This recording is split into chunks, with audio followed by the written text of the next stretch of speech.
Hello, welcome to Mama Sue's Kitchen. This afternoon I want to do a pecan pie like I make. It's just an easy pie and I wanted to share how I do mine. Now this pecan pie recipe is in my cookbook on page 56 and I will post the recipe after I upload the video. But the thing that you remember in making this pie is you're going to add one ingredient and you're going to stir it. You're going to add another one and stir. You will, after every ingredient that you add, you're going to stir it. So the first thing is 2 eggs. So I'm going to put 2 eggs in my Pyrex mixing bowl.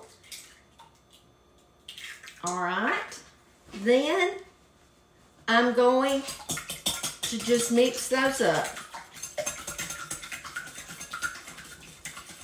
After I add those, I'm going to put a 1/2 cup of white granulated sugar. And we're going to beat that together.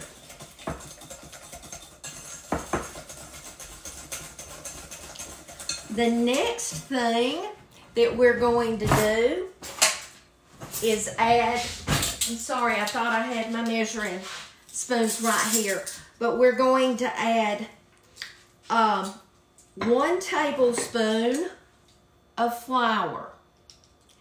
And I'm using all-purpose.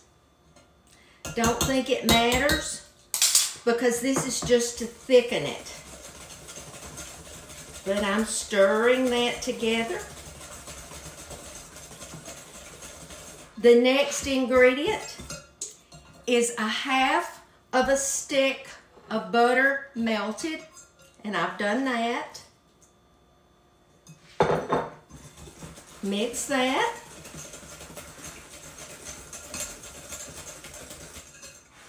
Then it calls for a 1/2 cup of white Karo syrup.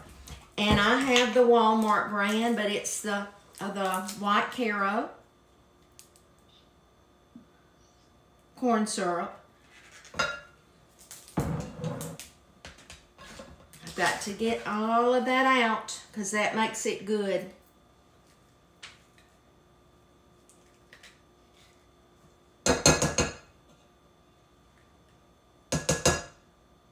Okay. Let's mix that in. And as you can see, it's just, I've mixed it just good together. Then the recipe calls for 3/4 to a cup of chopped pecans, and I left some whole and chopped some, but I have a whole cup. Okay. Mix that in. And the last thing it calls for is a teaspoon of vanilla flavoring.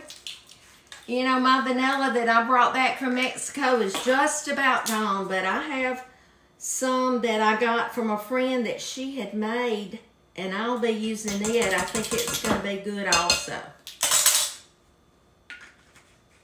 You always want to get real vanilla flavoring instead of the vanilla extract because it's better. It's pure. All right. Get those pecans out of there. See, we mixed it all in one bowl. And then I did not make a pie crust. I just bought one and I've let it sit out for a little while. I think you can see. Then I'm just going to pour this. It's a deep dish.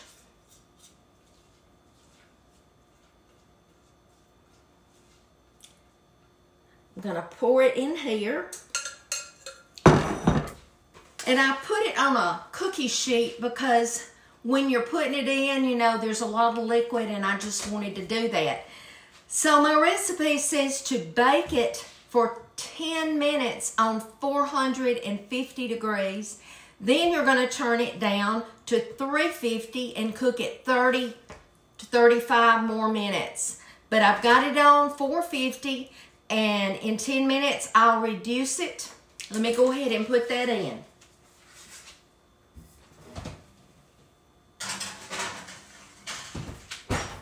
$450 degrees for 10 minutes. Okay, and then after 10 minutes, I'll just turn the temperature down, and I will check it again in 30 minutes to see, or 35. But anyway, I will be back with you when the pie comes out of the oven and let you see.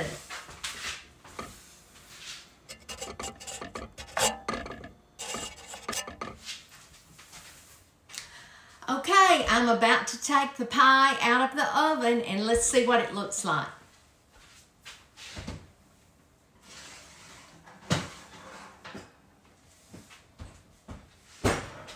Oh wow. I put a pie crust shield over this when it was about halfway through baking. I had a sweet follower that sent me this pie crust shield, and I thank you so much for it. It sure is a lot easier than doing the aluminum foil around the edge. But anyway, the pie looks absolutely delicious.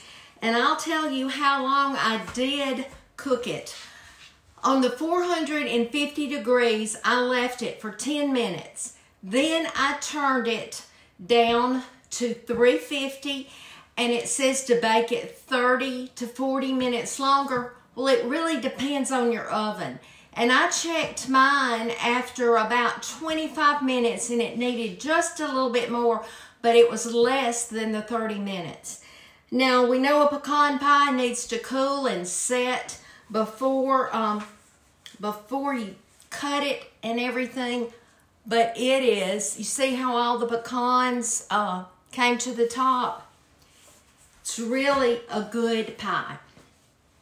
I wanted to tell you that our son was writing about Blake last night, and he said that our sweet daughter-in-law had met another mother there in the NIC unit, and she has a little boy that was born 2 weeks ago, and he weighed over 8 pounds when he was born. But he has some mighty big obstacles to overcome. He had some problems in the delivery, and I just want you, when you pray for our Blake, which you're doing, and I appreciate it so much, I want you to also pray for Henry. Blake and Henry. They're both in New Orleans in the NIC unit there at the hospital, and both of them need prayer.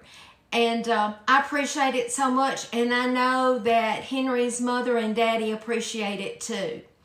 But this coming week is Thanksgiving week, and you know it's going to be different than in the years past, I'm sure, because I don't believe that there will be these large gatherings like usual because of COVID. But we still have a lot to be thankful for.